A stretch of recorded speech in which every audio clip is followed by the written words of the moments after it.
Box office దగ్గర రెండో వారం వర్కింగ్ డేస్ లోకి ఎంటర్ అయిన భారతీయుడు 2 మూవీ తమిళనాడులో పర్వాలేదు అనిపించే కలెక్షన్లను సాధిస్తున్నా కానీ మిగిలిన చోట్ల మాత్రం కంప్లీట్ గా డ్రాప్ అయిపోయింది.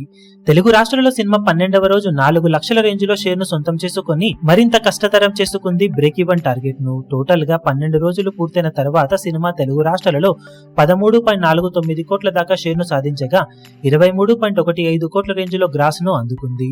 25 కోట్ల బ్రేక్ ఈవెన్ టార్గెట్ ను అందుకోవడానికి సినిమా మరో 11.51 కోట్ల షేర్ దూరంలో ఉంది.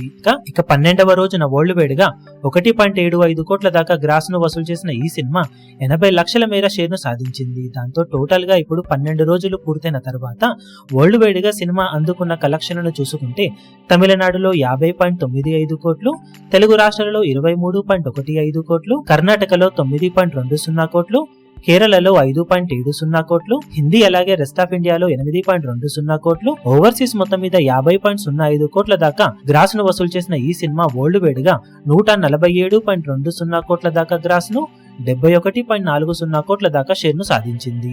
సినిమా బ్రేక్ ఈవెన్ కోసం 172 కోట్ల షేర్ మార్కును అందుకోవాల్సిన అవసరం ఉండగా ఇప్పటి వరకు సాధించిన కలెక్షన్స్ కాకుండా మరో 100.60 కోట్ల వరకు షేర్ అందుకుంటేనే సినిమా బ్రేక్ ఈవెన్ ను అందుకుంటుంది. అది దాదాపు అసాధ్యమే కాబట్టి ఎపిక్ డిజాస్టర్ గా సినిమా నిలవడం ఖాయమని చెప్పాలి. ఇప్పుడు ఈ వీడియో మీకు నచ్చినట్లయితే లైక్ చేయండి, షేర్ చేయండి, ఛానల్ ను సబ్స్క్రైబ్ చేయడం మాత్రం మరవకండి. ఏ చిన్న అప్డేట్ ను మిస్ అవ్వకూడదు అనుకుంటే బెల్ ఐకాన్ ను ప్రెస్ చేయండి.